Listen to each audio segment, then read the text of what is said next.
Você vai acompanhar, como sempre, ao vivo, direto do plenário.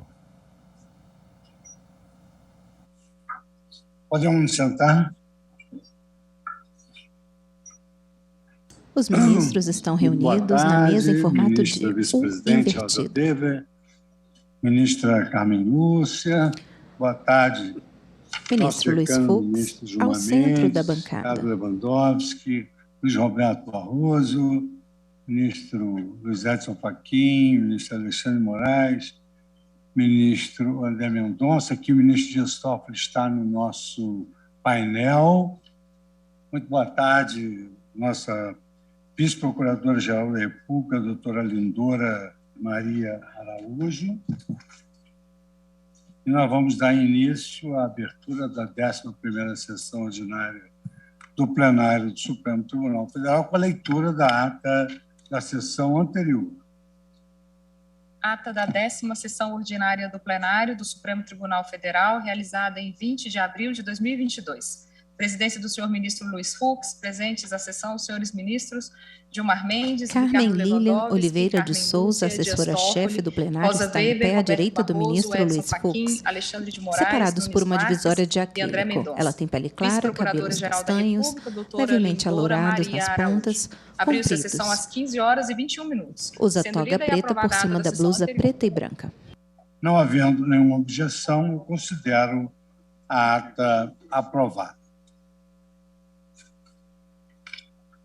Eu chamo para continuidade de julgamento. Tem pele clara, cabelos grisalhos, volumosos, penteados para trás. Usa toga preta por cima do terno azul marinho, camisa branca, gravata azul. Lúcia, que recebeu o aditamento da petição conhecendo a presente arguição com ação direta de inconstitucionalidade e, no mérito, julgou a ação improcedente nos termos, a sua ação procedente nos termos do seu voto, e que foi acompanhada pelos ministros Ricardo Lewandowski e Alexandre Moraes, do voto do ministro André Mendonça, que não aditava a inicial conhecida da arguição, não a recebendo com ação direta de constitucionalidade, e julgar procedente a arguição com eficácia ex nunc, e do voto do ministro Nunes Marques, que não aditava a inicial e não conhecia da arguição, e caso vencido, julgava improcedentes os pedidos, o julgamento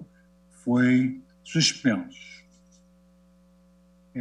Falaram na ocasião, dentre outros aqui presente, Sua Excelência, o advogado-geral da União, ministro Bruno Bianco Leal. STF julgação contra decreto que exclui a participação da sociedade civil no Fundo Nacional do Meio Ambiente. Ministro Luiz Edson Fachin, para o voto.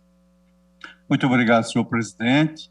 Cumprimento Vossa Excelência, cumprimento a eminente ministra relatora, ministra Carmen Lúcia, cumprimento ministro Edson Fachin, sentado à esquerda na mesa, em formato da letra U invertida. Os eminentes pares. Ele tem pele clara, cabelos grisalhos, calvo na parte superior. Usa óculos de armação escura, quadrada, bigode grisalho, toga preta por cima do terno azul marinho, camisa branca, gravata azul marinho. Conferência. Cumprimento, senhor presidente, a senhora vice-procuradora-geral da República, doutora Lindora, aqui presente. Bem assim, o senhor ministro Bruno Bianco, advogado-geral da União. Cumprimento as advogadas e os senhores advogados aqui presentes e, de modo especial, todos e todas que fizeram as respectivas sustentações orais. Senhor presidente, o voto que trago à colação está desdobrado fundamentalmente em 4 segmentos que me parecem aqueles nos quais se desdobram o conjunto de temas vertidos para apreciação no dia de hoje. Em primeiro lugar, eu vou pedir licença para fazer uma pequena síntese de rememoração dos argumentos. Vossa Excelência já apresentou o percurso do julgamento, mas há um conjunto de argumentos que farei uma singelíssima síntese apenas para encadear o raciocínio. Isso STF julgação contra decreto que exclui a participação da sociedade civil no Fundo Nacional do Meio Ambiente. Compreensões distintas, que é o tema do aditamento. e vou externar qual é o estudo que fiz, sua fundamentação e a conclusão que cheguei. Em seguida, como condição de procedibilidade, examinarei as preliminares e, suplantadas estas, resta, sim, proferir o voto quanto ao mérito. Por isso, senhor presidente, eminentes pares, como o julgamento desta ação iniciou-se há aproximadamente 3 semanas, peço licença às eminentes ministras e, de um modo especial, a sua excelência, ministra Carmen Lúcia, relatora e os eminentes ministros, para fazer uma breve memorabilia dos argumentos trazidos pelas partes.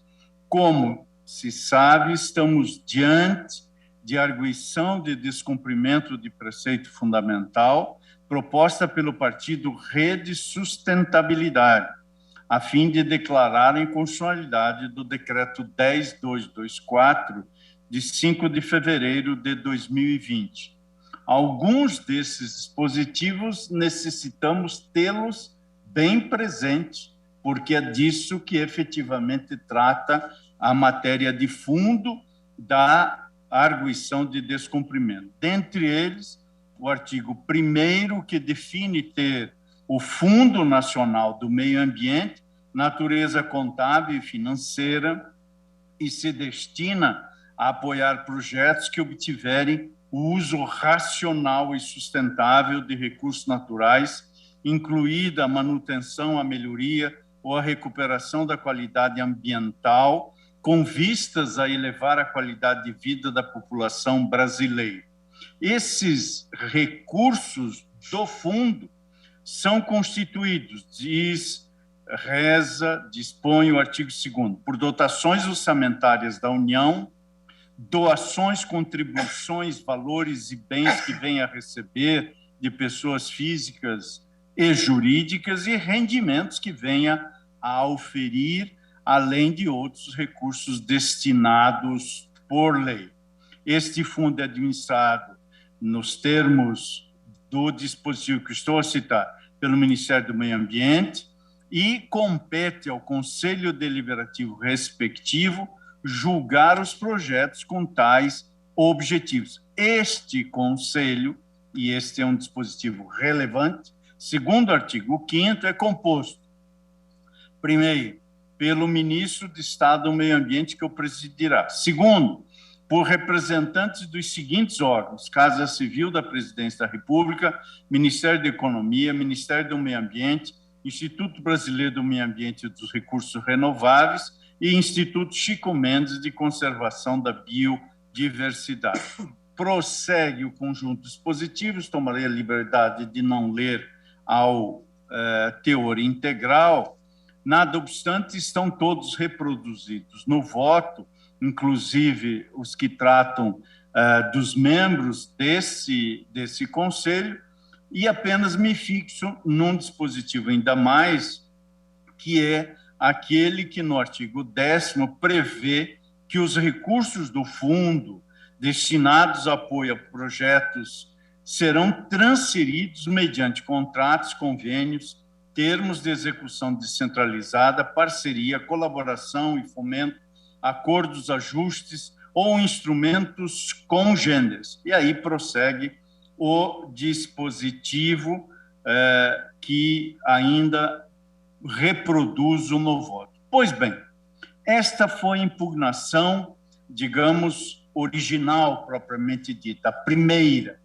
Depois, o partido requerente, o partido Rede Sustentabilidade, em aditamento inicial, esse aditamento foi protocolado em 3 de junho de 2020.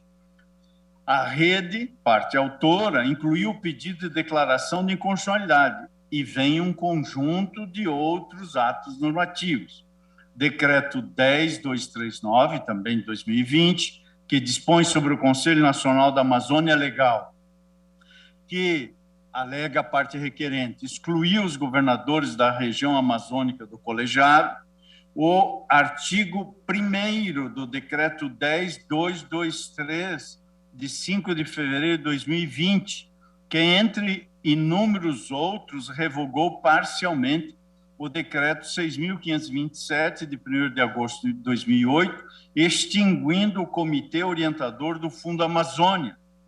E ainda, também neste aditamento, inclui a portaria do Ministério do Meio Ambiente de número 240, de 21 de maio de 2020, que indicou os membros do respectivo conselho. Alega-se aí violação ao princípio da participação popular, nos termos do parágrafo único do artigo 1º, violação do princípio da proibição do retrocesso institucional, os paradigmas de controle citados são inciso 3º do artigo 1º, inciso 36 do artigo 5º e parágrafo 1º, e inciso 4º do parágrafo 4º do artigo 60. Violação do princípio da igualdade, artigo 5º, inciso 1º, e da proteção, violação da proteção do meio ambiente. É inequívoco, em meu modo de ver, que os decretos se inserem num contexto normativo, quando menos semelhante. O decreto 10.244, e esta é a alegação do requerente, eliminou a participação da sociedade civil no Conselho Deliberativo do Fundo Nacional do Meio Ambiente. Lê-se, ao perceber-se o teor do dispositivo impugnado, que o Conselho era composto por 17 integrantes, sendo 9 de organizações governamentais e 8 da sociedade civil, 5 dos quais eleitos entre as organizações integrantes do Cadastro Nacional de Entidades Ambientalistas. Atualmente, em pauta, a DPF 651, requerente Rede Sustentabilidade. STF, julgação contra decreto que exclui a participação da sociedade civil no Fundo Nacional do Meio Ambiente. Voto ao ministro Edson Fachin. Do governo.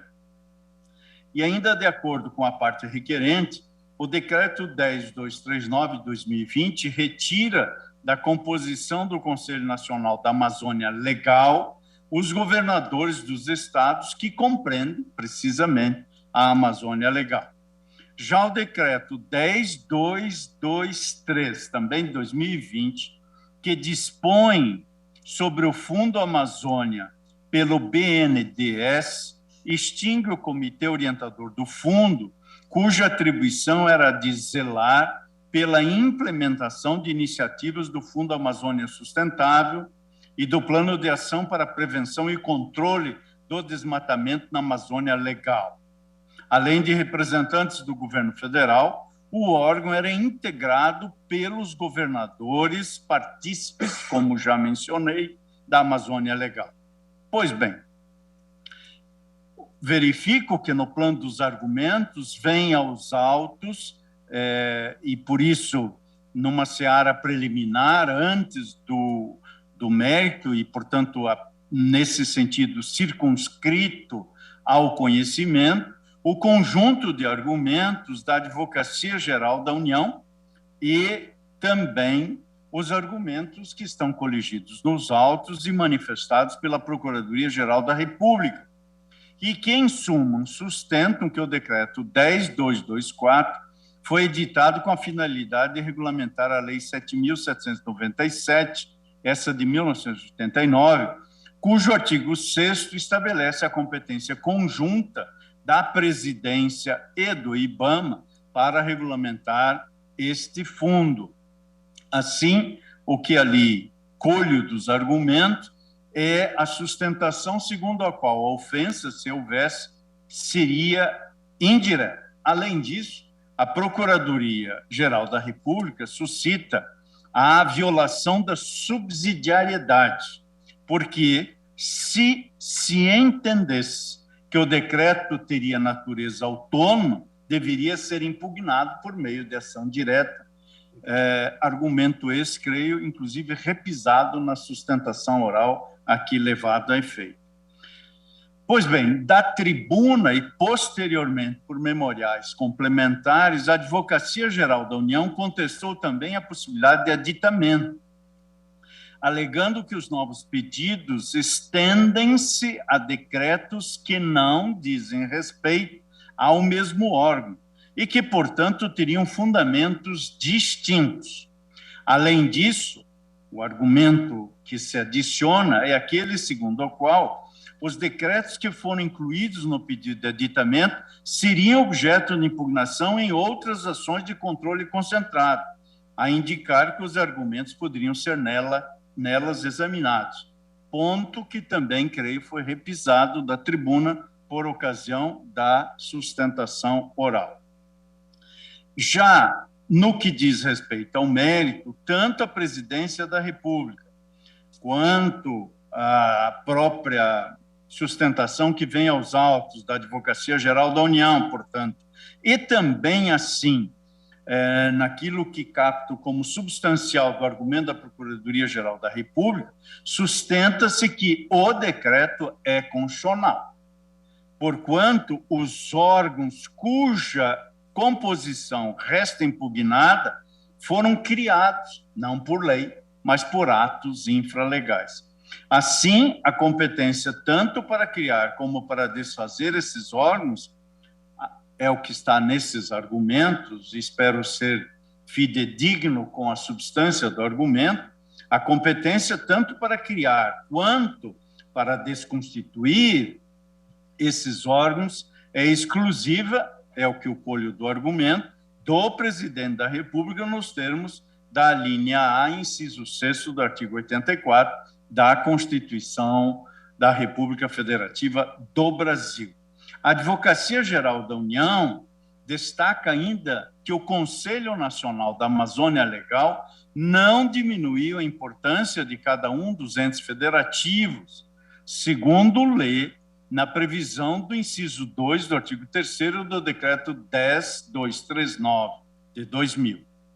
Assim, e com isso concluo esta breve passagem pelos argumentos, assim, a eminente ministra relatora, a ministra Carmen Lúcia, na sessão de julgamento de 7 de abril último, acolhe o pedido de aditamento. Portanto, acolheu o pedido de aditamento e, pelo que pude depreender do voto de Sua Excelência, nomeadamente, mas não exclusivamente, mas nomeadamente, em observância aos princípios da duração razoável do processo e da racionalidade processual, reconhecendo ainda ser desnecessária, face ao que já consta dos autos, nova requisição de informações.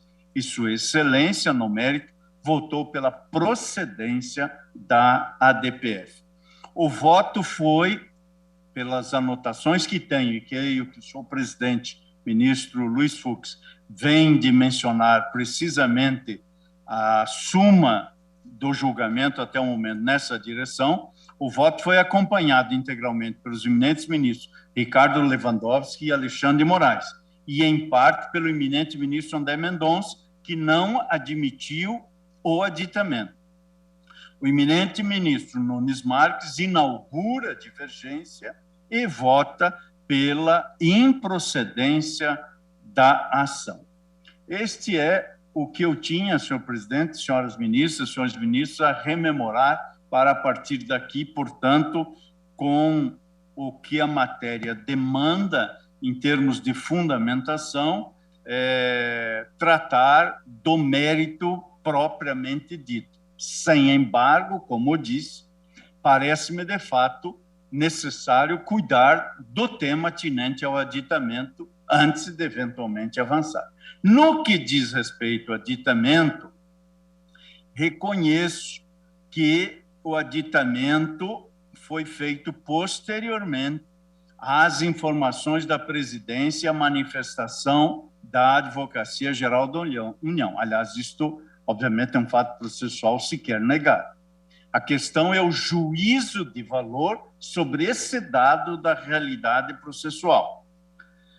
Sua Excelência, a redatora, sustenta, e desde logo quero pontuar que estou acompanhando Sua Excelência nesta questão. Sua Excelência, a relatora, sustenta, em meu modo de ver, com razão, com a devida vênia das dissonâncias sobre esta matéria, que os atos impugnados inserem-se num contexto específico, que envolve a revogação ou alteração de centenas de decretos pelo presidente da República, todos no mês de fevereiro de 2020.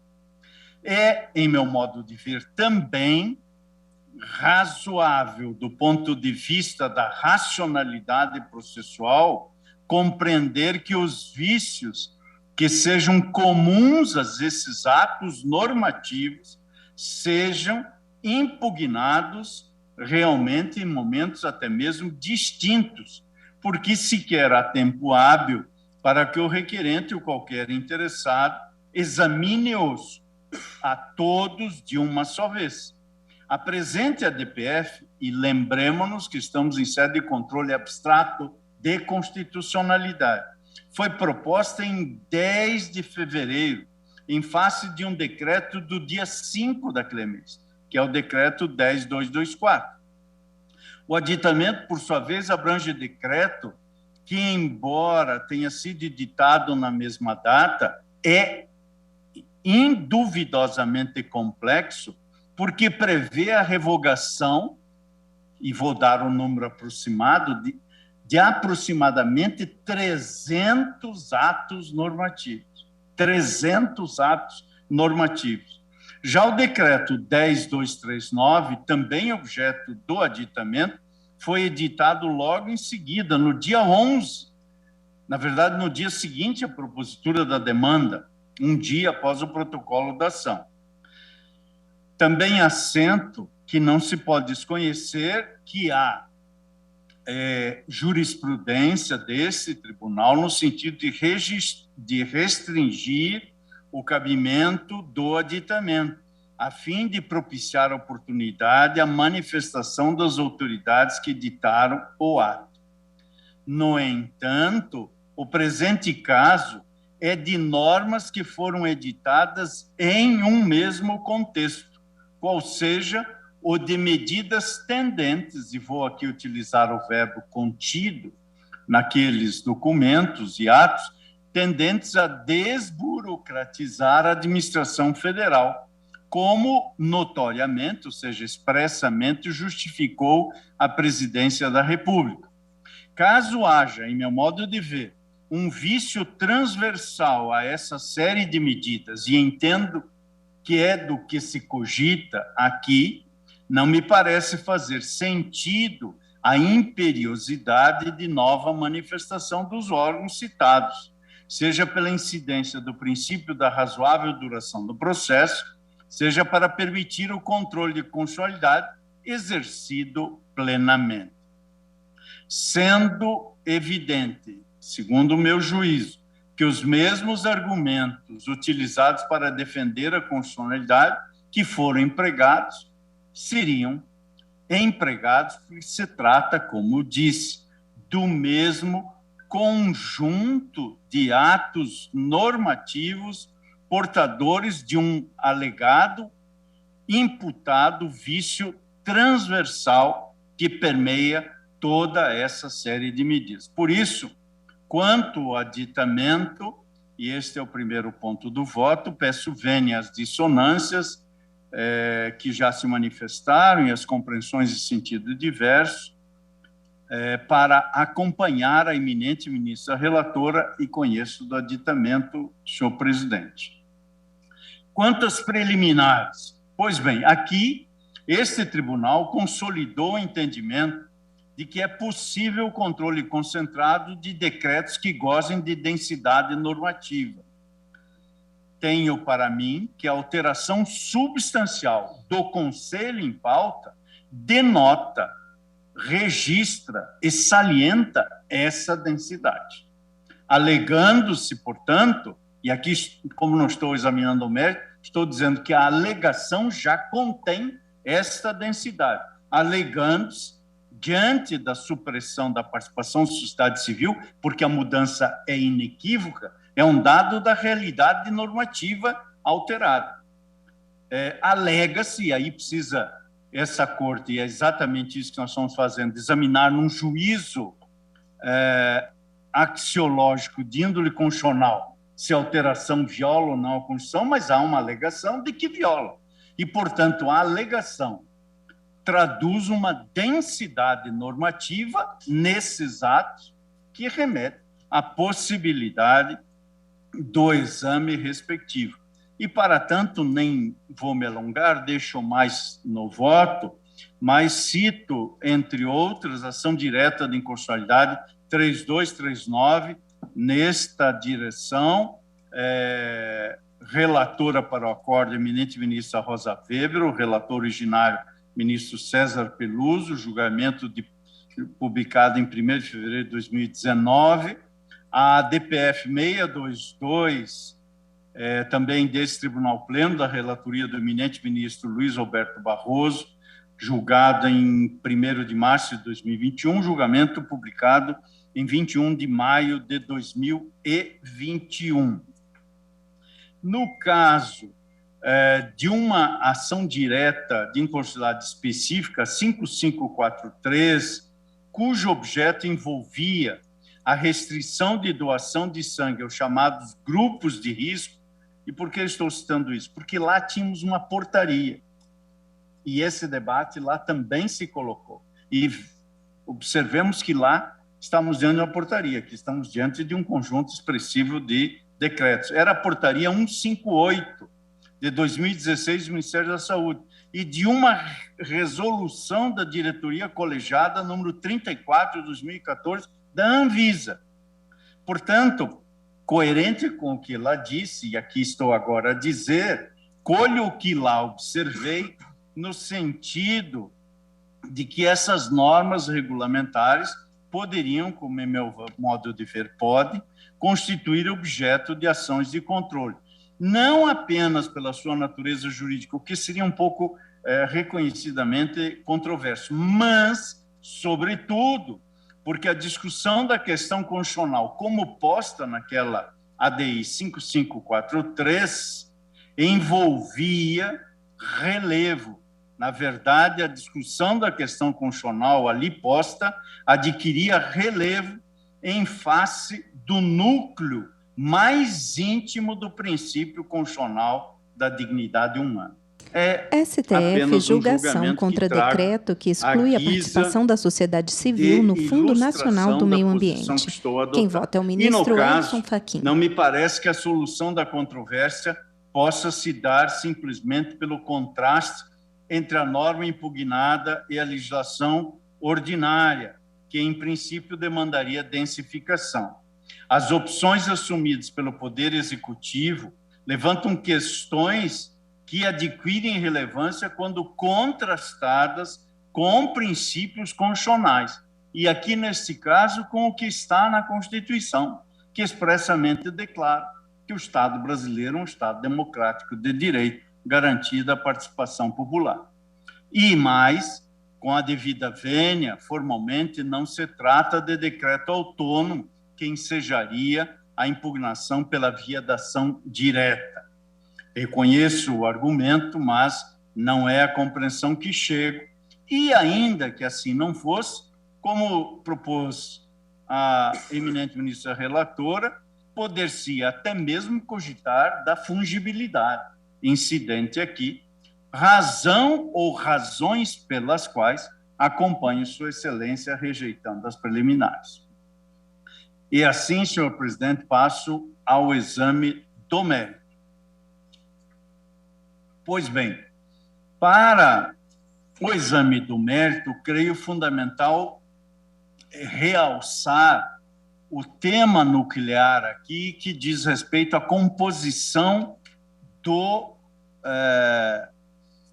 do Conselho Deliberativo, que está esta composição profundamente imbricada com a análise do mérito.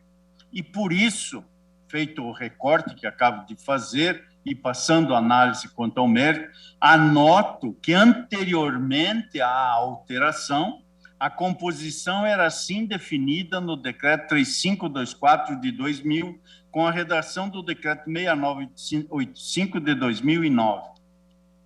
Ou seja, como nós estamos, pelo menos em meu voto, também de Sua Excelência Relatora e dos ministros que acompanharam, estamos examinando, fazendo uma filtragem constitucional dos atos normativos e, portanto, contrastando as regras com a Constituição, é fundamental verificar as regras, inclusive as anteriores, eis que, se estas consonantes eram com a Constituição, a alteração que se deu pode ser examinada para saber se há ou não consonância com a Constituição após as transformações normativas levadas a efeito. Por isso, rememoro que, anteriormente à alteração, o Conselho Deliberativo do Fundo era presidido pelo ministro do Estado do Meio Ambiente e assim composto, artigo 4º, 3 representantes do Ministério do Meio Ambiente, 1 representante do Ministério do Planejamento, Orçamento e Gestão, 1 representante do IBAMA, 1 representante do Instituto Chico Mendes, 1 representante da ANA, Agência Nacional de Águas, 1 representante da Associação Brasileira de Entidades do Meio Ambiente, ABEMA, 1 representante da Associação Nacional de Municípios e Meio Ambiente, 1 representante do Fórum Brasileiro de ONGs e Movimentos Sociais para o Meio Ambiente e Desenvolvimento, 1 representante da SBPC, Sociedade Brasileira para o Progresso da Ciência, 1 representante da Organização da Sociedade Civil de âmbito nacional, indicada pelo CONAMA, Conselho Nacional do Meio Ambiente, e 5 representantes de organizações não governamentais ambientalistas, na proporção de 1 representante para cada região geográfica do país. Há outros dispositivos, mas creio que basta esta referência, que, a rigor, é uma guisa de rememoração. Já os dispositivos, o disposto nos artigos 4 a 6 do Decreto 6527, revogados esses dispositivos pelo Decreto 10223, apresentava, portanto, e com alteração, o teor segundo o qual o Fundo Amazônia, portanto, apresentava na redação alterada, contará com um comitê orientador composto pelos seguintes segmentos, assim representados: Governo Federal, 1 representante do Ministério do Meio Ambiente, Ministério do Desenvolvimento, Indústria e Comércio, Ministério das Relações Exteriores, Ministério da Agricultura, Pecuária e Abastecimento, Ministério do Desenvolvimento Agrário, Ministério da Ciência e Tecnologia, Casa Civil da Presidência da República, Secretaria de Assuntos Estratégicos da Presidência da República e Banco de Desenvolvimento Econômico e Social, BNDES. STF julgação contra decreto que exclui a participação da sociedade civil no Fundo Nacional do Meio Ambiente. Quem vota é o ministro Edson Fachin. Da sociedade civil, 1 representante das seguintes organizações: Fórum Brasileiro de ONGs e Movimentos Sociais para o Meio Ambiente e Desenvolvimento, Coordenação das Organizações Indígenas da Amazônia Brasileira, CNI, Confederação Nacional da Indústria, Fórum Nacional das Atividades de Base Florestal, CONTAG, Confederação Nacional dos Trabalhadores na Agricultura, e da SBPC, a valorosa Sociedade Brasileira para o Progresso da Ciência. Há outros dispositivos que deixarei no voto, e este que acabo de ler me parece também é suficiente para prosseguir, relembrando que no decreto 1541 de 95, a composição do Conselho Nacional da Amazônia era a seguinte: aqui, portanto, o Conselho Nacional da Amazônia Legal: vice-presidente da República, que o presidirá, ministro de Estado dos seguintes ministérios: Casa Civil, Justiça e Segurança Pública, Defesa, Relações Exteriores, Economia, Infraestrutura, Agricultura, Pecuária e Abastecimento, Minas e Energia, Ciência, Tecnologia e Inovações, Comunicações, Meio Ambiente, Desenvolvimento Regional, Secretaria-Geral da Presidência da República e chefe da Secretaria de Governo da Presidência da República, bem assim, chefe de Gabinete de Segurança Institucional da Presidência da República. Ora, olhando esses 3 horizontes normativos que acabo de citar, parece-me relevante registrar e trazer à colação um trecho que reputo de altíssima pertinência e relevância para a matéria, que colho do julgamento da medida cautelar na ação direta em constitucionalidade 6121, de 13 de junho de 2021, que aqui já foi várias vezes lembrada, em que Sua Excelência, o eminente ministro relator, ressaltou que o artigo 1º, parágrafo único da Constituição, impõe a criação de instrumentos para a efetivação da democracia deliberativa. Cito Sua Excelência, o eminente ministro Marco Aurélio.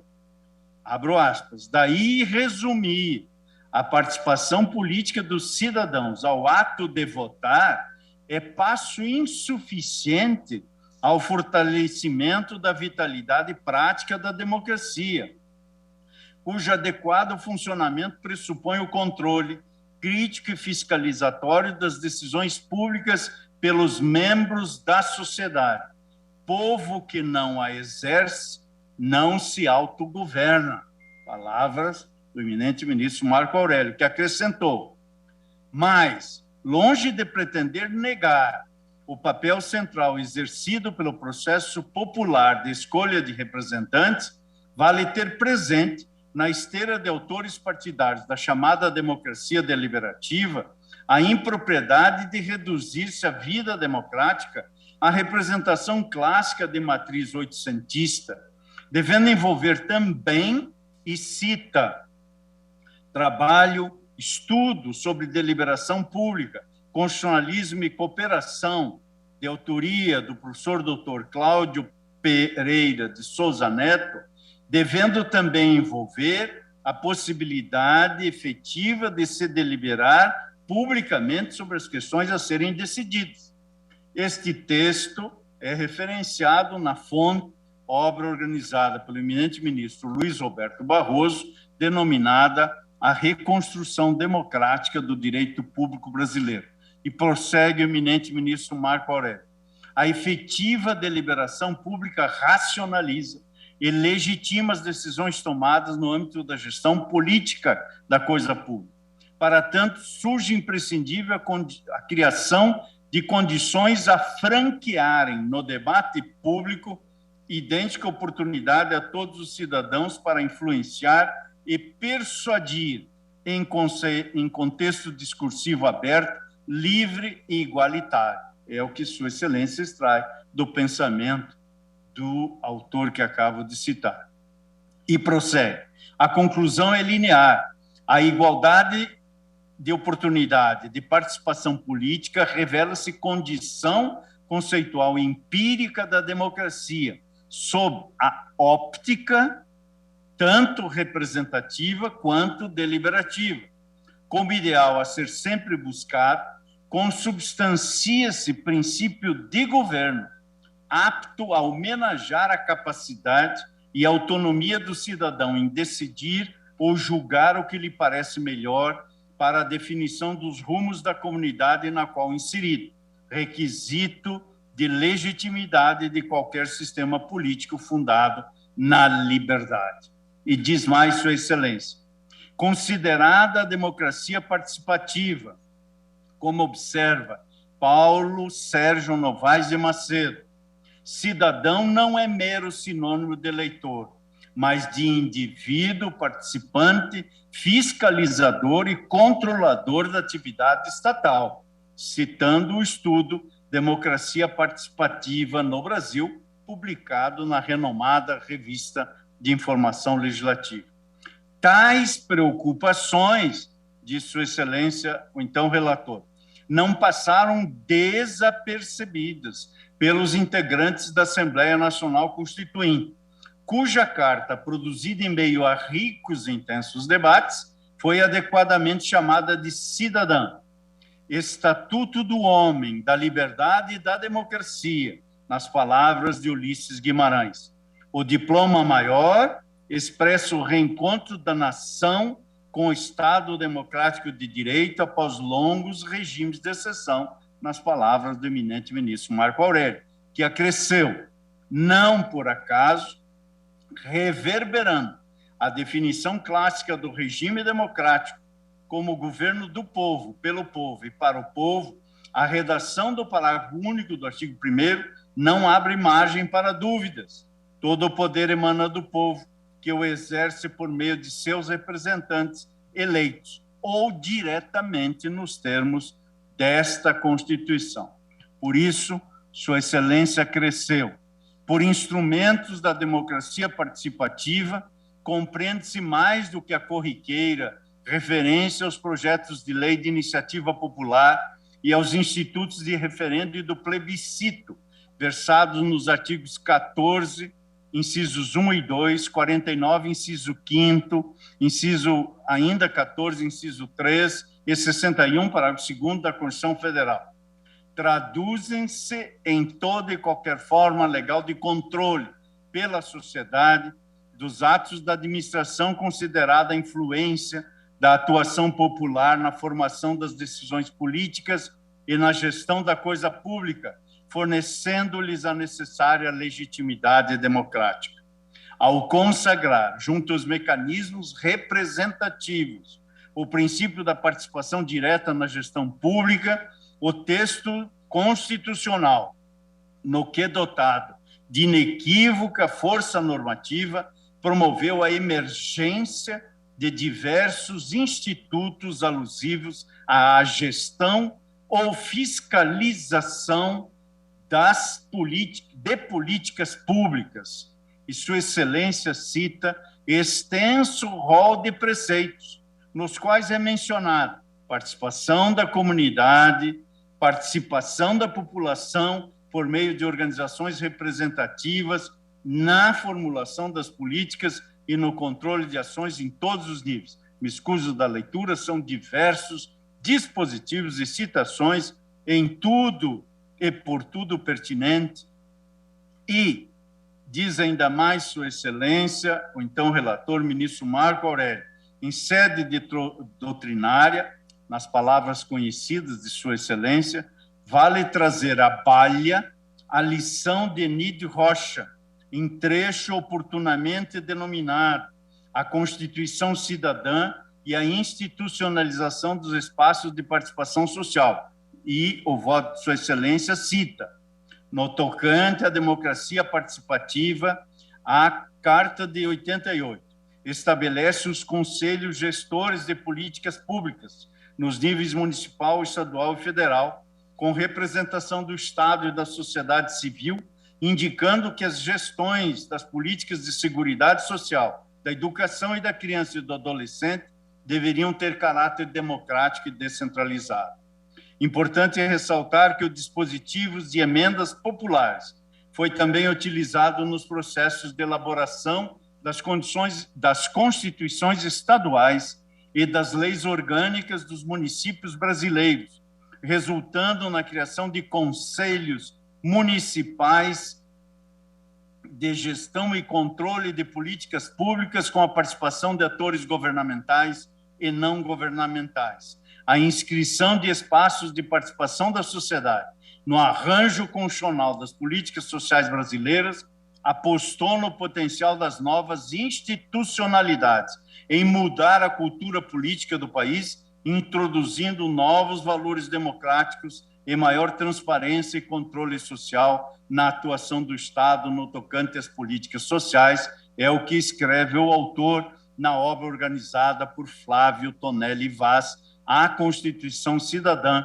e a Institucionalização dos Espaços de Participação Social, e aqui fecho aspas da citação do voto, como disse, repito, em tudo e por tudo pertinente à matéria que estamos aqui a examinar. Portanto, parece-me também inequívoco, à luz da Constituição, que o seu desenho normativo vinculante contém a imprescindibilidade, naquilo que prevê, da participação direta nas deliberações democráticas, o que se dá pela criação, à luz da Constituição e dentro da Constituição, desses espaços de atuação.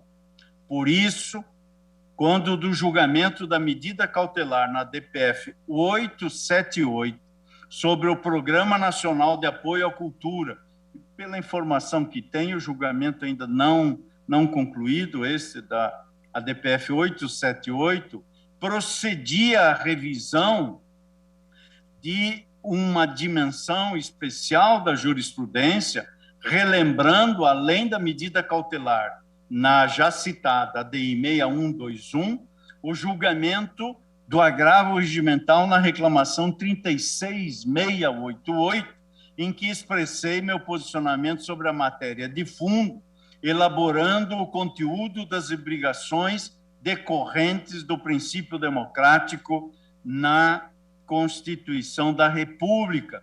Estou citando a reclamação 36688, em sede de agravo, este sim já julgado, foi julgado em 25 de outubro de 2019, e da relatoria do eminente ministro Alexandre de Moraes. Permito-me de lá citar, abro aspas, colhe-se, portanto, foi o que lá observei, colhe-se, portanto, da Constituição e das leis acima transcritas, estamos lá a falar do Programa Nacional de Apoio à Cultura, a vocação do Conselho de servir à efetivação dos direitos da pessoa idosa, entre os quais a promoção da sua autonomia, integração e participação na sociedade. A ideia de autonomia compreende justamente a capacidade de autogestão, de forma que a composição paritária do Conselho lhe é inerente. Os conselhos, afinal, como se extrai da ADI 6121, são meios pelos quais o Parlamento opta por promover, sob o influxo dos ares democráticos da Carta de 88, a atuação dos diversos grupos representativos da sociedade civil organizada na tomada de decisões importantes da vida nacional, consagrando a força normativa do princípio democrático da participação direta na gestão pública e possibilitando o controle pela sociedade dos atos da administração, considerada a influência da atuação popular na formulação das decisões políticas e na gestão da coisa pública, fornecendo-lhes a necessária legitimidade democrática. Fecho a citação do que contido nessa reclamação 36688. Um argumento análogo a esse parece estar inscrito numa valiosa, pertinente e oportuna corrente jurisprudencial inaugurada com o julgamento da ação de descumprimento de preceito fundamental 622 da relatoria do eminente ministro Luiz Roberto Barroso. Este julgamento, que colho por analogia, trata, consoante leio da emenda, dos direitos da criança e do adolescente, da composição e funcionamento do Conselho Nacional da Criança e do Adolescente, CONANDA, e com a procedência parcial do pedido, ali se assentou importância de evitar os riscos do constitucionalismo abusivo, prática que promove a interpretação ou alteração do ordenamento jurídico de forma a concentrar poderes no chefe do executivo e a desabilitar agentes que exercem controle sobre sua atuação. Instrumento associado na ordem internacional ao retrocesso democrático e à violação de direitos fundamentais. 2. A estruturação da administração pública federal, assenta a emenda da ADPF 622, na relatoria de Sua Excelência, o ministro Luiz Roberto Barroso. A estruturação da administração pública federal insere-se na competência discricionária do chefe do Executivo Federal. Entretanto, o exercício dessa competência encontra limites na Constituição e nas leis e deve respeitá-las. 3. As novas regras que disciplinam o funcionamento do CONANDA, era o que lá se apreciou, Conselho Nacional da Criança e do Adolescente, a pretexto de regular, frustram a participação das entidades da sociedade civil na formulação de políticas públicas em favor das crianças e dos adolescentes e no controle da sua execução, como exigido pela Constituição. Abro parênteses para dizer, interesses prioritários zelados pela Constituição, o interesse das crianças e dos adolescentes, E, portanto, toda formulação discursiva que protege a família certamente é obediente ao interesse normativo constitucional em favor de crianças e adolescentes. Prossegue, Sua Excelência o relator, tais regras, aquelas atinentes ao CONANDA, contrariam norma constitucional expressa que exige tal participação e colocam em risco a proteção integral e prioritária da infância e da juventude. Portanto, ação julgada procedente. Esse foi o julgamento de 1º de março do ano pretérito, senhor presidente.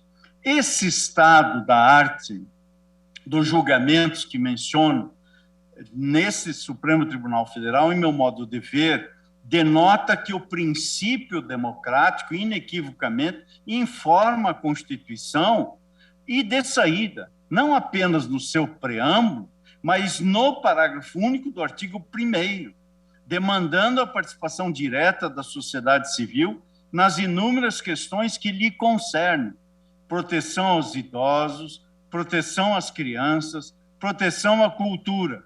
E do que trata esta DPF 651? Da proteção constitucional do meio ambiente. Nunca é demais que leiamos o preceito, ou melhor dizendo, o dispositivo que contém um preceito protetivo do meio ambiente, o dispositivo do artigo 225 da Constituição. Todos têm direito ao meio ambiente ecologicamente equilibrado, bem de uso comum do povo e essencial a sadia qualidade de vida, impondo-se ao poder público e à coletividade,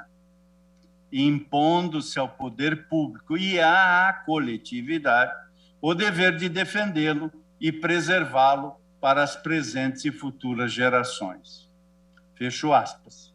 Neste dever que presentifica uma obrigação, é que a humanidade de hoje encontra o infinito na sua finitude, quando de fato zela no presente pelas gerações do futuro. E nos termos da Constituição, a coletividade, pois, é agente de proteção do direito intergeracional ao meio ambiente ecologicamente equilibrado e não pode ser alijada de suas decisões. É preciso que o Estado crie, e não o contrário, crie ferramentas para efetiva participação, pois, como escreveu Carlos Santiago Nino sobre a Constituição da Democracia Deliberativa, e cito numa tradução livre do original em espanhol, o procedimento democrático não é uma atividade espontânea, senão um produto de regras. Precisamente por isso, ao repensar as práticas democráticas, os conselhos apresentam-se, assim que boa parte da literatura jurídica denomina, mini-públicos, a permitir a participação popular nas deliberações públicas. E aqui, a partir das lições de Arshan Fang, o professor de Direito Constitucional da Faculdade de Direito da Centenária Universidade Federal do Paraná, professor Dr. Miguel Gualano de Godoy, assim destaca sua importância, asseverando que eles representam os esforços construtivos mais promissores para o engajamento cívico e para a deliberação. Ademais, diz o professor Miguel Gualano de Godoy, tendo em vista a enorme pluralidade, diversidade política, econômica, social, cultural, etc., fortalecer e aprofundar diversos mini-públicos pode ser mais fácil e eficaz do que modificar e aprimorar um grande público.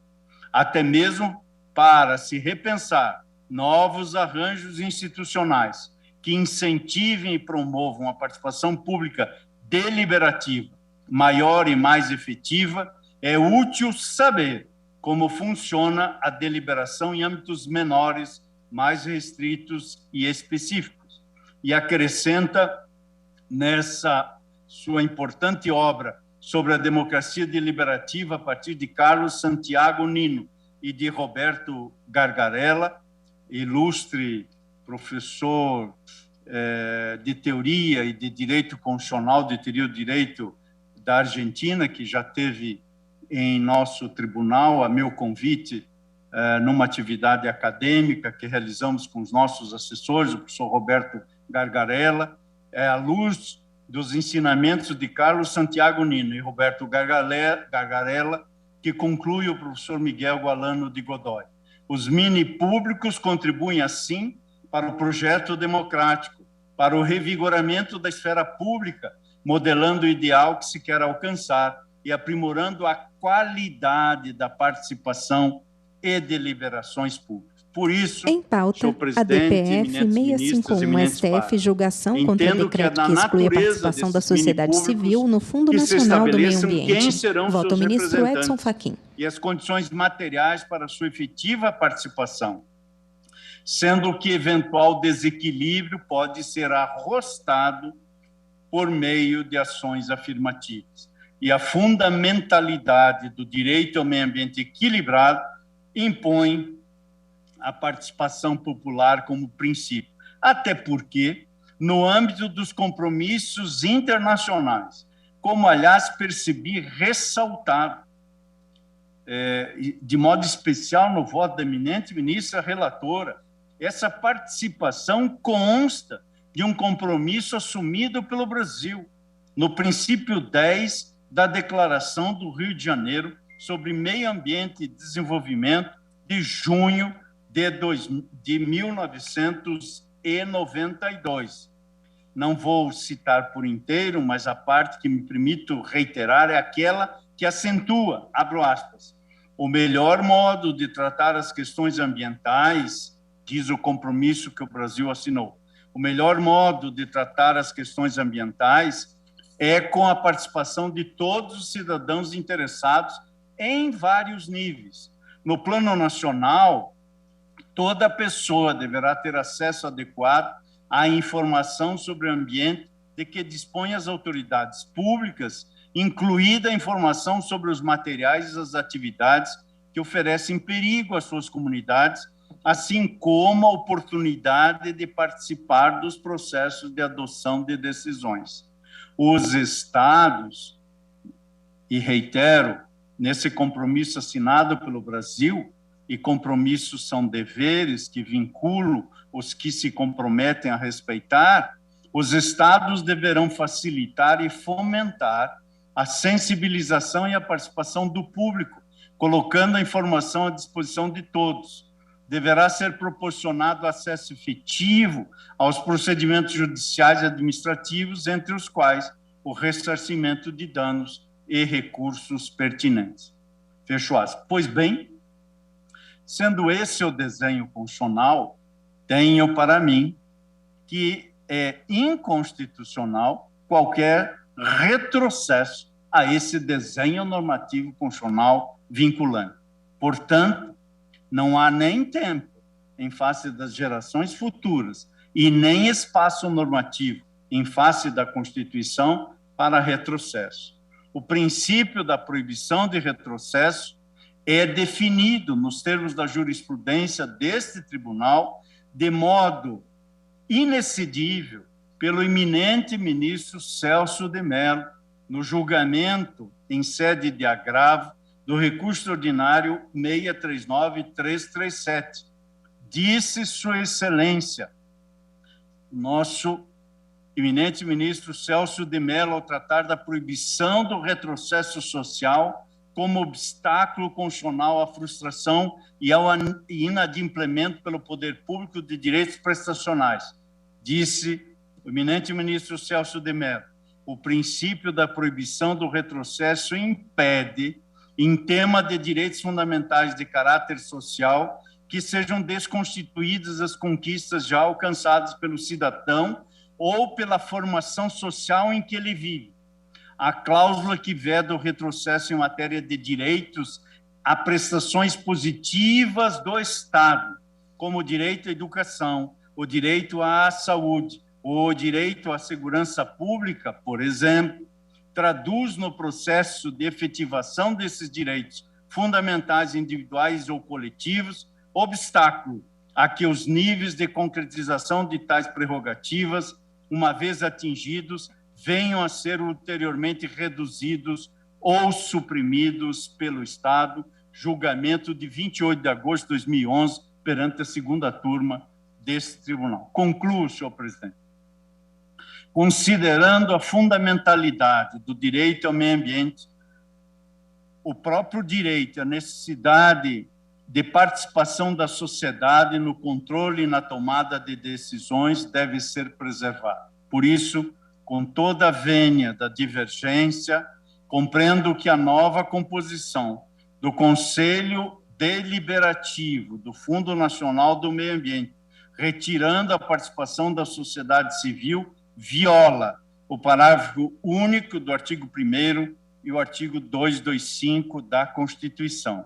E, por isso, ante o exposto, voto pelo conhecimento integral dos pedidos e, no mérito, acompanho in totum a eminente ministra relatora no sentido, nos termos do voto de Sua Excelência, de declarar a inconstitucionalidade do artigo 5º do Decreto 10.224, de 5 de fevereiro de 2020, restabelecendo-se no ponto disposto no Decreto 6985 de 2009, pelo qual alterado o artigo 4º do Decreto 3524 de 2000, para declarar a inconstitucionalidade do Decreto 10.239 de 2020, especificamente no ponto em que excluída a participação de governadores no Conselho Nacional da Amazônia, estabelecendo-se o inciso 3º do artigo 3º do Decreto 1541, de 27 de junho de 1995, e para declarar a inconstitucionalidade do artigo 1º, no inciso que Sua Excelência a relatora menciona, do Decreto 10.223 de 2020, especificamente no ponto em que extinguiu o Comitê Orientador do Fundo Amazônia. Senhor presidente e eminentes pares, pedindo vênia pelo alongado do voto, mas como estamos retomando o julgamento e a matéria demanda esta fundamentação, é como voto. Muito obrigado, ministro Luiz Edson Fachin. Passo a palavra agora à Sua Excelência, o ministro Luiz Roberto Barroso, para o voto. Boa tarde, presidente, ministro Luiz Fux, cumprimento os prezados colegas, ministra Carmen Lúcia, nossa vice-presidente, ministra Rosa Weber, eminentes ministros que estão aqui em plenário, Luiz Roberto Barroso senta-se à direita na mesa em formato da letra U invertida. Doutora Lindora Araújo, e cumprimento de plano, presidente, a nossa ilustre Na vista geral da mesa dos ministros, ao fundo vemos as poltronas do plenário, dois votos, não só esse, levemente ocupadas pelos assessores. Anterior, na DPF, o ministro Luiz Roberto Barroso tem pele clara, cabelos grisalhos, principalmente nas laterais. Usa toga preta por cima do terno azul marinho, camisa clara, gravata rosa. Por trazer a julgamento essa pauta ambiental, que é um dos grandes temas STF hoje, julgação contra decreto que exclui a participação da sociedade civil no Fundo Nacional do Meio Ambiente. Os itens em debate, portanto, não há razão para eu me alongar. É aqui uma ADPF contra 3 decretos. Um primeiro decreto excluiu a participação da sociedade civil no Fundo Nacional do Meio Ambiente, no Conselho Deliberativo do Fundo Nacional do Meio Ambiente, e esse era o pedido originário, que foi aditado com mais 2 pedidos de se reconhecer a inconstitucionalidade de um outro decreto que excluiu a participação dos governadores no Conselho Nacional da Amazônia Legal e o decreto que extinguiu o Comitê Orientador do Fundo Amazônia. A autora da ação, a Rede de Sustentabilidade, arguiu diferentes fundamentos, dentre os quais eu destaco a violação ao direito de proteção ao meio ambiente, a vedação do retrocesso e violação ao princípio federativo. A eminente ministra Carmen Lúcia admitiu o aditamento da petição inicial, conheceu da ação como ação direta de inconstitucionalidade e julgou procedente o pedido, e eu já adianto que estou acompanhando na admissão do aditamento e no conhecimento da ação direta de inconstitucionalidade, conhecimento como ação direta de inconstitucionalidade. E, em seguida, passo, presidente, a analisar o mérito, dividindo o meu voto, presidente, nesse tema que, como disse, considero um dos mais relevantes da atualidade, em 3 partes. Uma introdução em que eu discuto a questão ambiental do ponto de vista global, porque ela precisa ser tratada do ponto de vista global. Discuto um pouco a questão ambiental no Brasil, a situação específica da Amazônia e a resolução dos pedidos específicos desta ação. Embora apareçam muitos capítulos, eu não serei mais longo do que o razoável. Começo com a questão ambiental do ponto de vista global, para dizer que essa é uma das questões definidoras do nosso tempo e é no âmbito dessa questão ambiental que figuram 2 temas conexos com grande impacto sobre as nossas vidas e das futuras gerações, que são a mudança climática e o aquecimento global. Inúmeros autores, presidente, têm se referido a esse tema como sendo, aspas, a tragédia dos comuns, significando uma situação na qual os indivíduos, em geral, agindo com atenção apenas no seu interesse próprio, comportam-se na utilização de recursos escassos de uma maneira contrária ao bem comum. Ou seja, todo mundo aproveitando ao máximo em proveito próprio um bem público com graves consequências negativas para o todo. Há 2 circunstâncias, presidente, que têm atrasado a discussão sobre a questão ambiental e a questão da mudança climática em todo o mundo. Em primeiro lugar, a subsistência ainda de desconhecimento e de negacionismo, mesmo em face da advertência da quase unanimidade dos cientistas de que essa é uma questão de grande significação. E, em segundo lugar, atrasa o equacionamento desse tema, ministra Rosa Weber, o fato de que a condição humana muitas vezes é egoísta e que a política muitas vezes se move por objetivos de curto prazo. É que as emissões de gases de efeito estufa, o desmatamento e outras degradações ambientais que são cometidas hoje só vão produzir o seu impacto nefasto daqui a 25, 30, 40, 50 anos.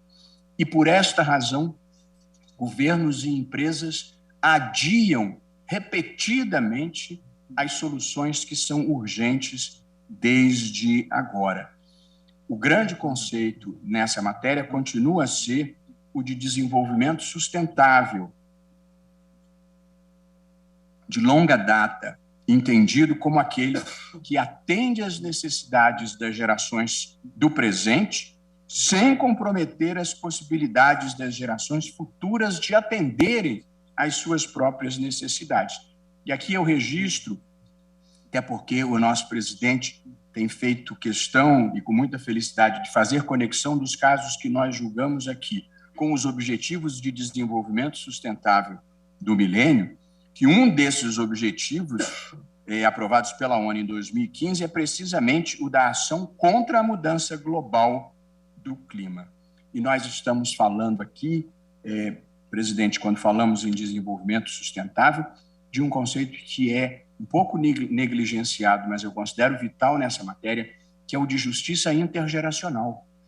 Tudo o que nós fazemos hoje, nós estamos transferindo o ônus para os nossos filhos e para os nossos netos. E eu aqui, presidente, apenas aproveitando esse debate e algum grau de desconhecimento técnico, não evidentemente dos ministros, mas na sociedade,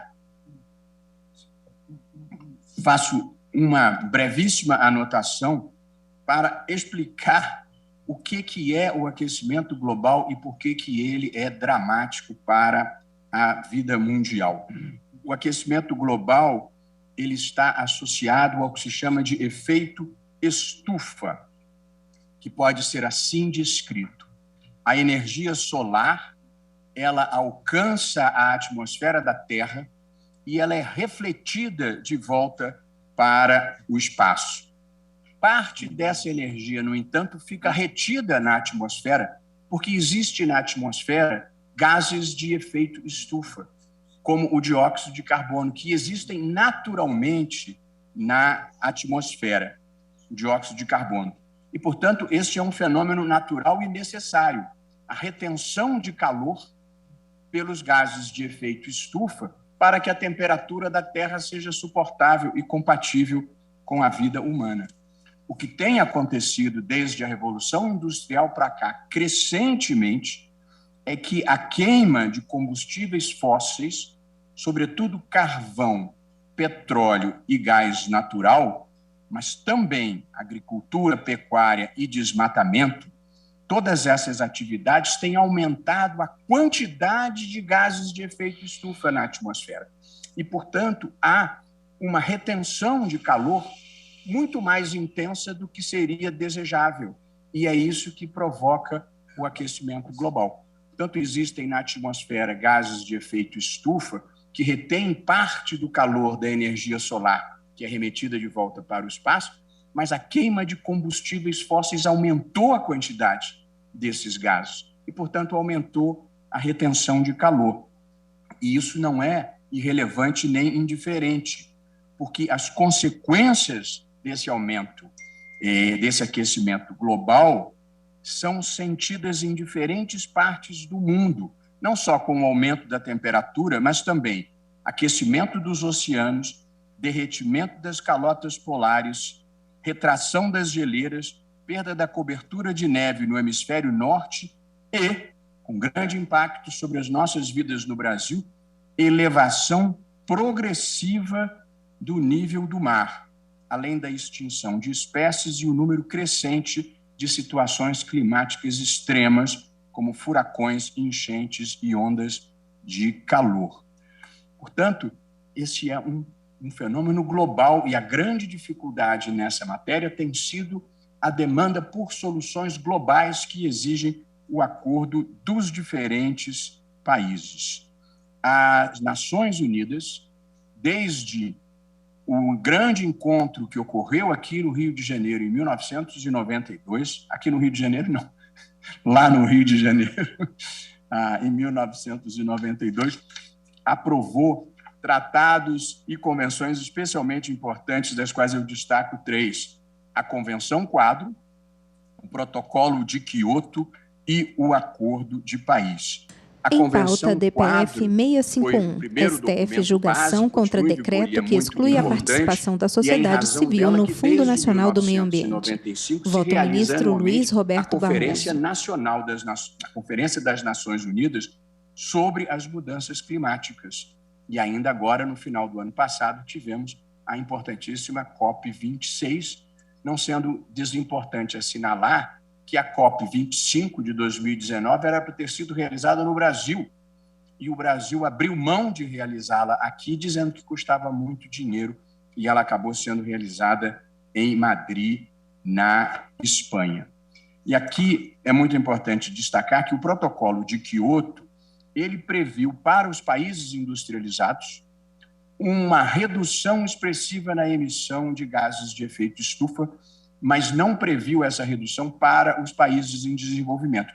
Mas o Acordo de Paris, que entrou em vigor em 2016 e conta com a adesão de 185 países, inclusive o Brasil, previu uma fórmula muito engenhosa, que foi cada país voluntariamente assumir um compromisso com a sua contribuição nacionalmente determinada. Ou seja, cada país assumia compromissos próprios de redução de emissão de gases de efeito estufa e de redução de desmatamento. A COP26 se realizou em novembro de 2021 e lá na COP26, reforçando o Acordo de Paris, o Brasil se comprometeu, na verdade, reiterou o compromisso de reduzir as suas emissões de gases de efeito estufa em até 50% até 2030.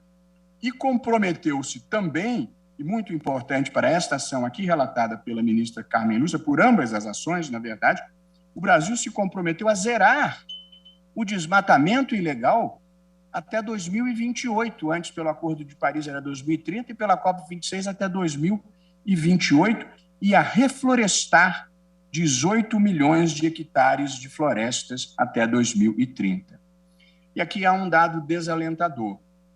a despeito dos compromissos assumidos no Acordo de Paris, que é de 2015, as emissões globais de gases de efeito estufa caíram no mundo em 7% em 2020.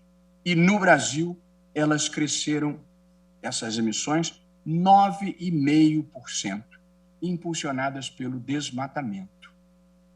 Também o painel intergovernamental de mudanças climáticas da ONU, de agosto de 2021, tem uma manifestação importante que merece registro. Esse painel, no âmbito da ONU, ele faz a revisão crítica de toda a literatura científica que se produz sobre mudança climática no mundo. Eles não fazem pesquisa própria, mas eles fazem um levantamento de todos os cientistas relevantes do que eles publicam sobre essa matéria. E no último relatório, o IPCC concluiu que a temperatura global está aumentando mais rápido do que se imaginava e que nós teremos um número crescente de eventos climáticos extremos. E aqui, o relatório prevê que o aumento do nível do mar pode destruir cidades costeiras ainda esse século e que a ação humana é a principal responsável por tudo. Portanto, quem acha que esse é um tema distante, desimportante, abstrato, nós estamos falando de cidades que vão ser submersas num país em que as principais cidades, ou muitas das principais cidades, estão no litoral. Portanto, presidente, esses foram alguns dados de caráter geral que eu achei que essa discussão, em boa hora trazida por Vossa Excelência e primorosamente iniciada pela ministra Carmen Lúcia, justificavam. Tentar compartilhar uma compreensão melhor de um problema que não é um problema abstrato nem um problema teórico. Falando agora sobre o Brasil e a questão ambiental entre nós. O Brasil é formado por 6 biomas diversos: Amazônia, Caatinga, Cerrado, Mata Atlântica, Pantanal e Pampa, ministra Rosa Weber. Pantanal, ministro Gilmar Mendes; Pampa, ministra Rosa Weber; Mata Atlântica, ministro Luiz Fux; Cerrado, ministro André Mendonça. Eu fiquei procurando aqui em São Paulo qual é o bioma para poder fazer essa referência ao ministro Alexandre. Ministro, perdão? Em São Paulo é asfalto. E, portanto, a Constituição impõe um dever constitucional de defesa de todos esses biomas. É o que diz o artigo 225, já lido pelo ministro Luiz Edson Fachin anteriormente, que eu não vou reproduzir, mas que prevê o dever do poder público e da coletividade de defender e preservar o meio ambiente para a presente e para as futuras gerações. Veja como a Constituição brasileira já tem esta referência à justiça intergeracional. E, embora, como eu disse, haja o dever de proteção de todos os biomas, nós estamos dando, nesse momento, até porque a presente ação assim o exige, uma atenção específica ao bioma representado pela região amazônica, e falo alguns breves minutos sobre isso, presidente, antes de concluir. A Amazônia ocupa uma área de 7 milhões de quilômetros quadrados, correspondente a 40% da América do Sul, atravessa 9 países e ela representa 67% das florestas tropicais no mundo. 60% da Amazônia ficam no Brasil. A chamada Amazônia Legal Brasileira, onde vivem 27 milhões de pessoas, compreende todos os estados da região norte, Acre, Amapá, Amazonas, Pará, Rondônia e Roraima, 2 da região centro-oeste, Mato Grosso e Tocantins, e parte da região oeste do Maranhão que já fica no nordeste. A região amazônica também é o habitat de uma variedade de povos e culturas, inclusive dezenas de tribos indígenas, algumas sem contato com a civilização. São 170 povos indígenas e estima-se que 46 deles sejam isolados ou de pouco contato. A Amazônia é especialmente importante para o Brasil e para o mundo pela sua biodiversidade. É a maior concentração do planeta de plantas, animais, fungos, bactérias e algas. E a derrubada da floresta produz a extinção de espécies com imprevisíveis consequências sistêmicas para o meio ambiente. Então, esse é o primeiro grande papel da Amazônia, que é a sua biodiversidade. Seu segundo papel, cada espécie cumpre um papel no curso da humanidade e repercute sobre a humanidade. O segundo papel é um papel no ciclo da água e no regime de chuvas, com implicações sobre todo o continente sul-americano, inclusive, como lembrou a ministra Carmen Lúcia, a formação dos chamados rios voadores, que levam a umidade e chuva da região amazônica para o centro-oeste e o sul do Brasil. E, em terceiro lugar, ela tem um grande papel na mitigação do aquecimento global, absorvendo e armazenando dióxido de carbono. Essa é uma característica no processo de fotossíntese, há um armazenamento do carbono. E o aquecimento global tem como principal causa a emissão de gases de efeito estufa, como disse, decorrente, sobretudo, da queima de combustíveis fósseis, mas a verdade é que a derrubada da floresta produz grave impacto sobre a vida na Terra, não só pela extinção de espécies, pela redução de chuvas, mas no que nos interessa para esse tema, a não absorção de carbono. Quando se derruba a floresta, nós produzimos dois efeitos negativos.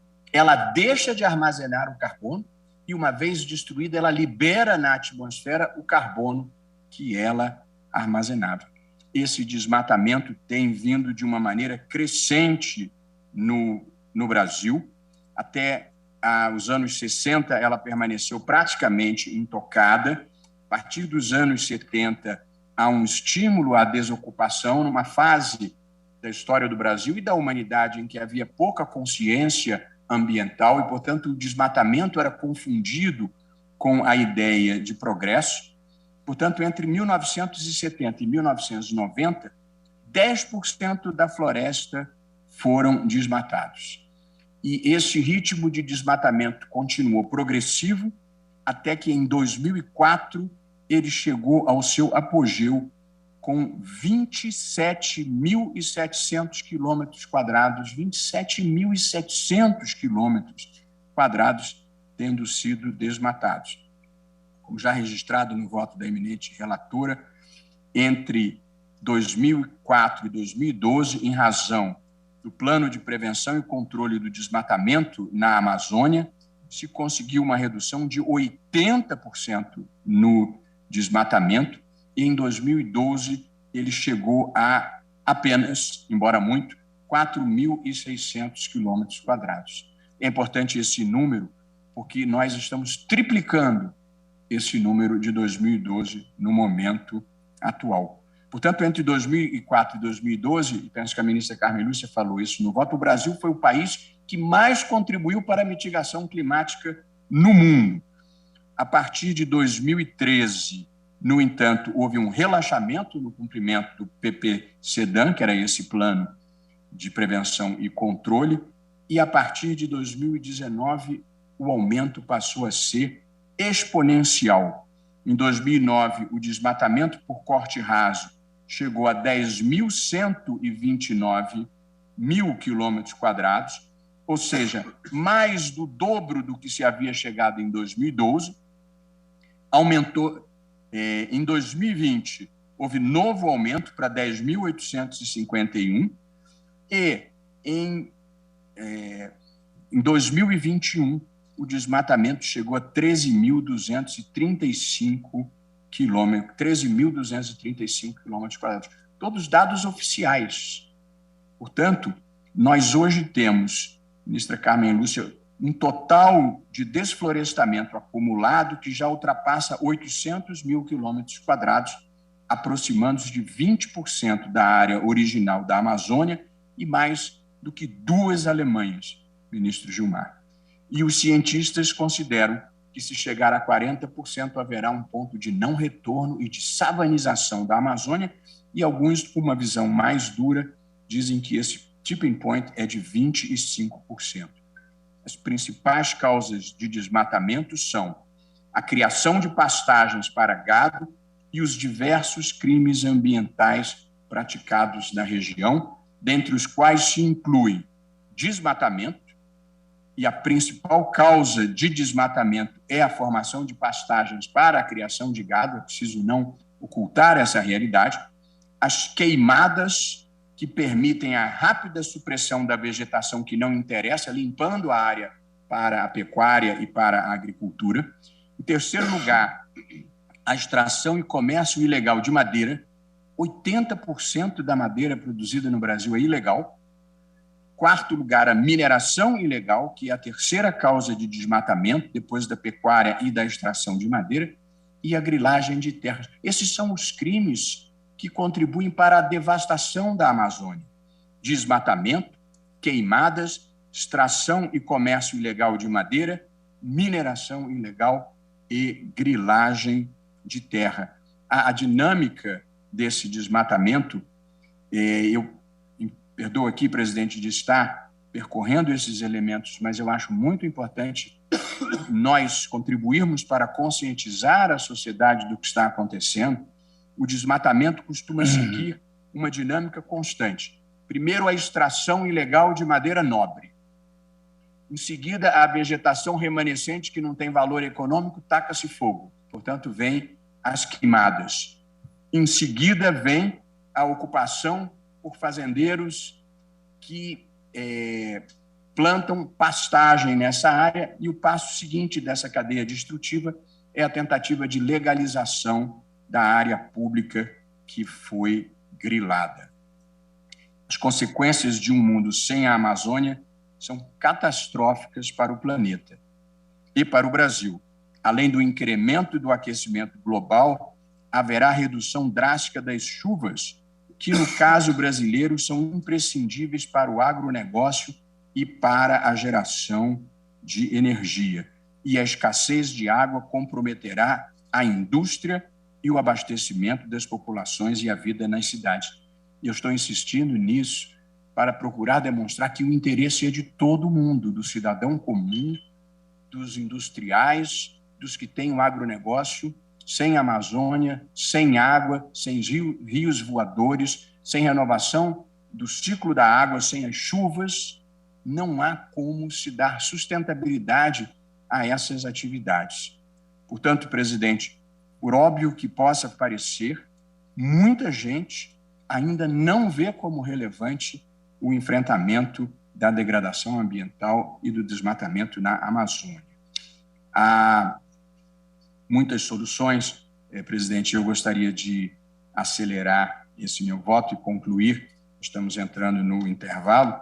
As principais causas indiretas do desmatamento, e eu estou aqui reproduzindo consenso entre cientistas e ambientalistas, e aqui homenageando o professor Carlos Nobre, Beto Veríssimo, o pessoal do Amazon, pessoas que se dedicam a pensar e proteger a floresta. As principais causas desse incremento do desmatamento, de acordo com os estudiosos do tema, têm sido relaxamento das medidas de prevenção e repressão com ampla impunidade, possibilidade de regularização de terras adquiridas mediante grilagem.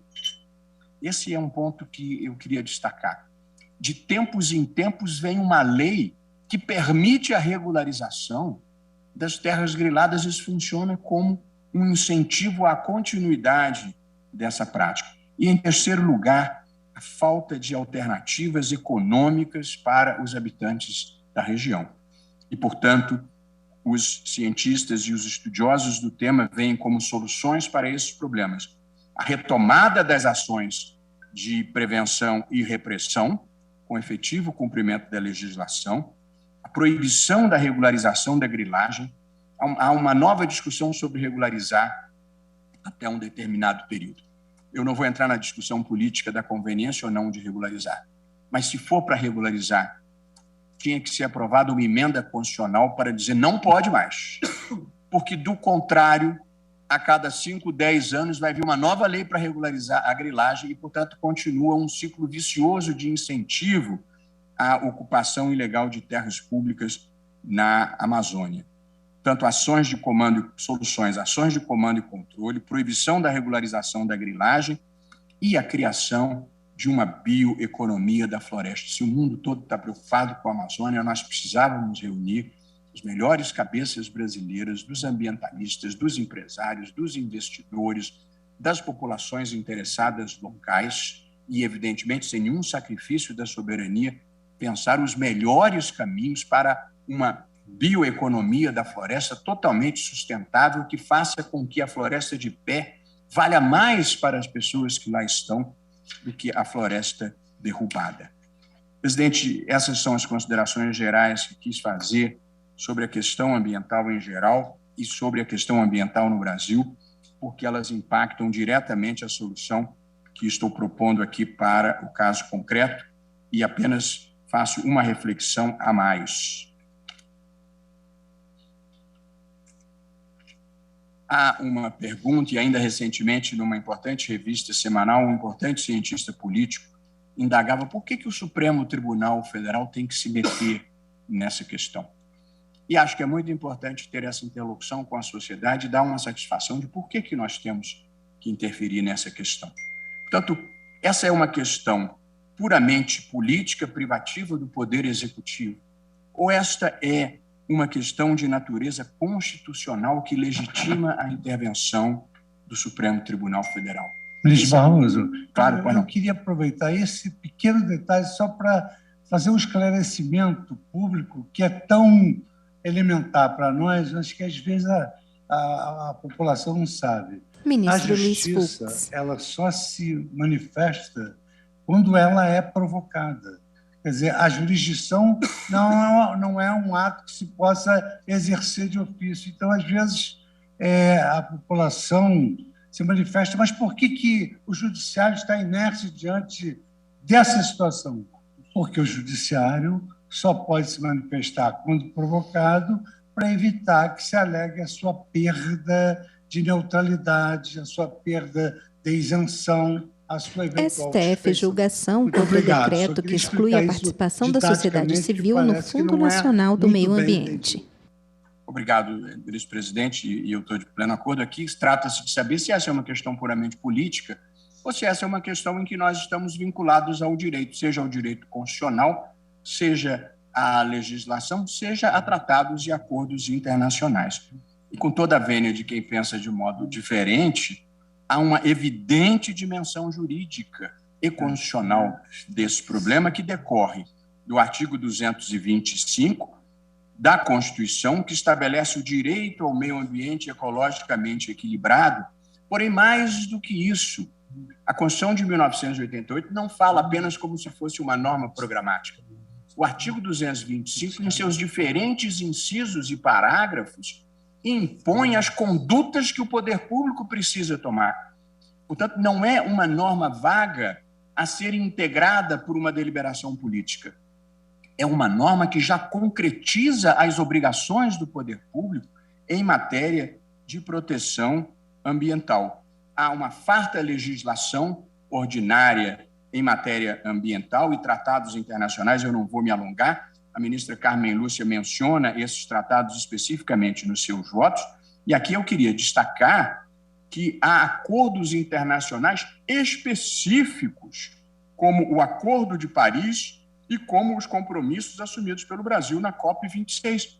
Portanto, quem assina um acordo internacional e quem assume um compromisso no plano internacional, essa matéria deixou de ser uma questão puramente política e passou a ser uma obrigação a ser cumprida, pois o Brasil, na sua NDC, que é aquela contribuição nacionalmente determinada, na sigla em inglês, como eu já disse, se comprometeu a reduzir a emissão de gases de efeito estufa em 37%, se comprometeu ao desmatamento ilegal zero até 2030 e a restaurar e reflorestar até 2030 12 milhões de hectares de florestas.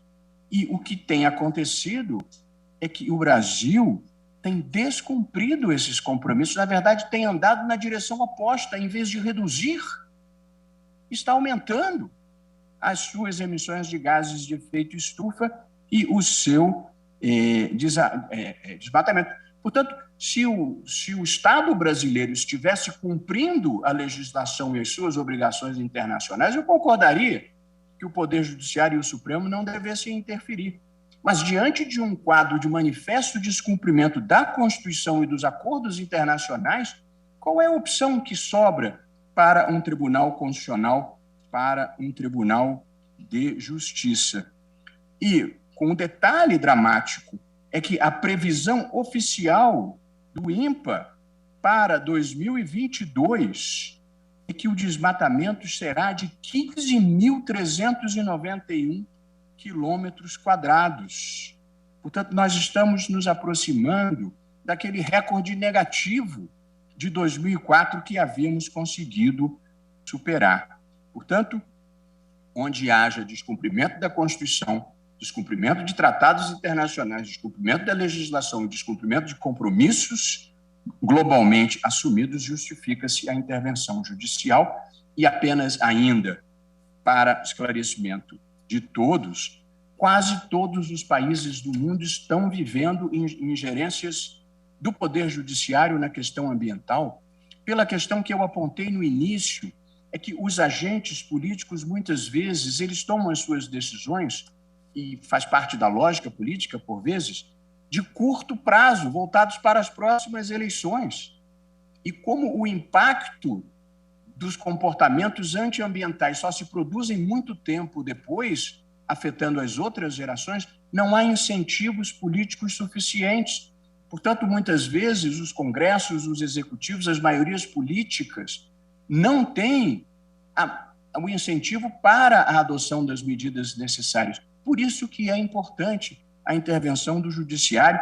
E eu aqui registro, presidente, em pauta, DPF 651, STF julgação contra decreto que exclui a participação da sociedade civil no Fundo Nacional do Meio Ambiente. Vota o ministro Luiz Roberto Barroso. Diretrizes suficientes para a redução de emissões de gases de efeito estufa após 2030 e que, com isso, penalizaria as próximas gerações, que teriam que fazer um esforço muito maior para compensar o conforto das atuais gerações. Uma decisão extraordinária, valorizando esta ideia de justiça intergeracional. Você não pode deixar para os nossos filhos e para os nossos tetos o ônus de reparar a degradação ambiental que se produz hoje.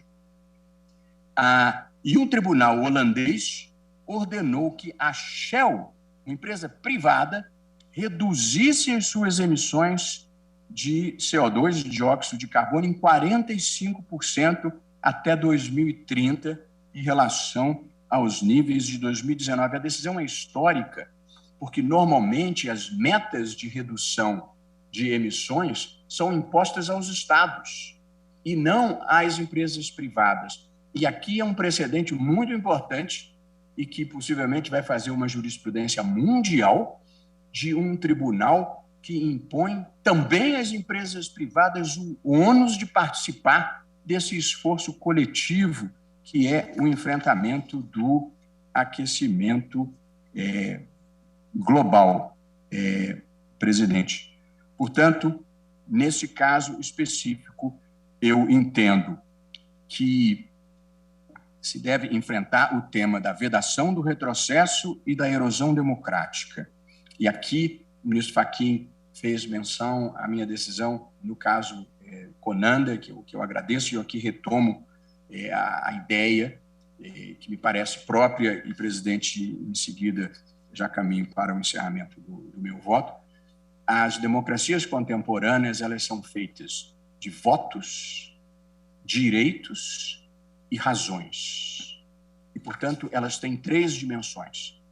A primeira dimensão é a democracia representativa, em que o elemento central é o voto, em que os protagonistas são o Congresso Nacional e o presidente da República, que são eleitos pelo voto popular. Portanto, democracia representativa significa que o governo é um governo da maioria. Quem tem mais votos tem o direito de governar.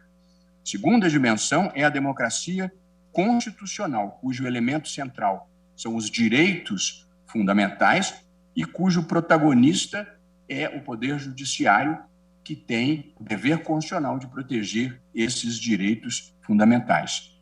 Democracia constitucional significa que a maioria governa, mas tem o dever de respeitar os direitos fundamentais inscritos na Constituição. E a terceira dimensão é a democracia deliberativa, cujo elemento central é o debate público, é o oferecimento de razões, de argumentos, e cujo protagonista é a sociedade civil. Somos todos nós, os cidadãos, os sindicatos, as universidades, a imprensa. A democracia deliberativa significa que democracia não se limita apenas ao voto, mas exige também um debate público permanente e participativo que legitima as decisões tomadas a cada tempo. Portanto, à luz desses conceitos, eu verifico que os atos impugnados, ao eliminarem a participação da sociedade civil, do Conselho Deliberativo do Fundo Nacional do Meio Ambiente, e ao implementar uma política pública que tem resultado em aumento da degradação ambiental, esse é um fato objetivo, não é uma opinião. A administração pública está interferindo com um direito fundamental à proteção ambiental e com o direito de participação da sociedade num retrocesso em relação à situação previamente existente. E, aliás, o Supremo Tribunal Federal, e a ministra Carmen Lúcia apontou isso, já estigmatizou esse tipo de conduta de eliminação de participação da sociedade civil em outras decisões, como no caso do Conselho Superior do Meio Ambiente, da relatoria da ministra Rosa Weber, do Conselho Superior de Cinema, da relatoria da ministra Carmen Lúcia, e do Conselho Nacional da Criança e do Adolescente, CONANDA, da minha própria relatoria. E, nessa ocasião, eu tive a oportunidade de manifestar esse conceito e essas ideias dos retrocessos democráticos no mundo contemporâneo, que vêm, muitas vezes, de alterações normativas que, olhadas individualmente, não afrontam a Constituição, mas que, progressivamente, tijolo por tijolo, desconstroem pilares da democracia, especialmente quando ela se refere ao direito à participação popular. Essa erosão democrática se manifesta por muitas vias e a teoria constitucional já vem dando um nome para cada uma delas. Quando são emendas constitucionais que produzem a erosão democrática, chama-se de constitucionalismo abusivo. Quando são leis que promovem a erosão democrática, se vem chamando de legalismo autocrático. E quando se faz isso por atos infraconstitucionais, sobretudo por decretos, e essa expressão eu ali num texto do professor Oscar Vilhena Vieira, se chama de infralegalismo autoritário, e, portanto, independentemente de mudança constitucional ou independente de alteração legislativa, sutilmente se desmontam pilares dessa democracia deliberativa. A ministra Carmen Lúcia enfatizou o tema da proibição do retrocesso e, em matéria de proteção ambiental, disse Sua Excelência, eu estou de pleno acordo, isso é especialmente proeminente e eu não vou me aprofundar nessa questão da vedação do retrocesso. Sua Excelência deixou claro que, em matéria ambiental, quando se diminui o nível de proteção, se está produzindo um retrocesso inconstitucional. Pois não, ministra Carmen? Não, muito obrigada, ministro, cumprimentando Vossa Excelência, senhores ministros, presidente, procurador-geral da República, senhores advogados. Apenas uma observação que me pareceu, relatora, senta-se à direita, na mesa em formato da letra U invertida. Sobre algo que eu vi, que Vossa Excelência acaba de mencionar, sobre esta transformação sutil de instituições democráticas em, Vossa Excelência chamou, eu diria, uma antijuridicidade antidemocrática por vários meios. Fico sempre me lembrando, ministro Fachin, que a ministra Carmen tem pele clara, cabelos grisalhos, lisos, na altura do pescoço. Usa toga preta por cima da blusa branca. Não está boa porque o nariz não é o do Victor Hugo. e ele pediu para o visitante sair. Quando voltou, disse, não disse que o senhor teria que mudar isso? Ele disse, eu não mudei o nariz, eu mudei o queixo, porque a gente olha sempre o todo para saber o que está sendo transformado. E eu fico achando que na vida, para o bem e para o mal, às vezes a gente olha só um ponto. E nós, juízes constitucionais, julgação contra decreto que exclui a participação da sociedade civil no Fundo Nacional do Meio Ambiente. Precisamos contar isso. Nós somos guarda da Constituição, que é um sistema. No nosso caso, claro, onde há uma Constituição legítima e válida, uma Constituição como um sistema jurídico que, ao se alterar um determinado ponto, eventualmente se altera o todo. Às vezes olham e dizem que não se alterou a norma, mas se alterou o sistema. O escultor histórico da democracia não precisa de mexer sempre no nariz, às vezes ele mexe num outro ponto. Eu sempre acho que esta figuração do Conselho Constitucional francês é muito boa para nos lembrar que nós olhamos a Constituição como um todo. No controle abstrato, nós chegamos a dizer que a causa de pedir é aberta, que para o leigo fica parecendo que há um, entre aspas, ativismo judicial. Não. O Estado é de direito, não é um ponto, um servidor que é de direito.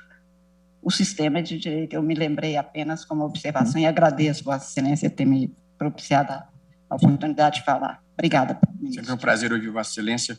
Concluo, presidente. Bueno. Ainda subsiste em muitos espaços da vida brasileira e mundial uma crença equivocada de que a proteção ambiental é um tema secundário, desimportante, cultivado por elites globalizadas e progressistas. Por certo, este é um problema Luiz global Roberto Barroso. precisa, STF julgação contra decreto que exclui a participação da sociedade civil no Fundo Nacional do Meio Ambiente. A conservação das florestas e o enfrentamento à mudança climática e ao aquecimento global não são causas progressistas. Essas são as causas da humanidade. Nós estamos falando da vida dos nossos filhos, dos nossos netos e da sobrevivência do planeta. Essa precisa ser uma agenda prioritária para todos os países. Quanto menos nós fizermos agora, mais terão que fazer as próximas gerações. Há aqui também, eu insisto, um problema de justiça intergeracional.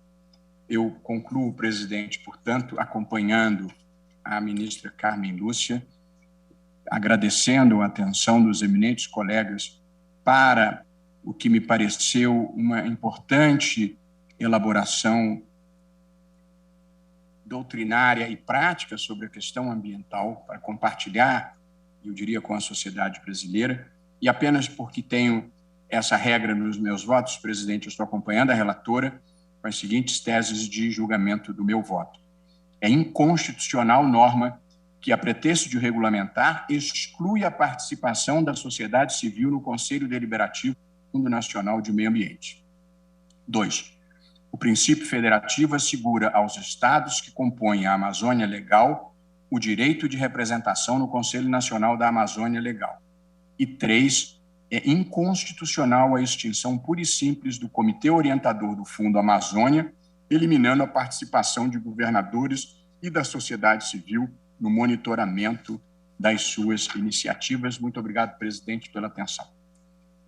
Eu agradeço esse profundo voto também do ministro Luiz Roberto Barroso, assim como o voto que fora antecedido por Sua Excelência, o ministro Luiz Edson Fachin, porque, efetivamente, essa matéria suscita a legitimidade da jurisdição constitucional em caso, repetindo, provocada por 7 ações de controle de constitucionalidade. São 4h25, todos os ministros têm audiências. Eu vou suspender a sessão pelo tempo regimental e depois voltaremos com o voto dos eminentes integrantes que ainda não se pronunciaram. Suspendo a sessão pelo tempo regimental.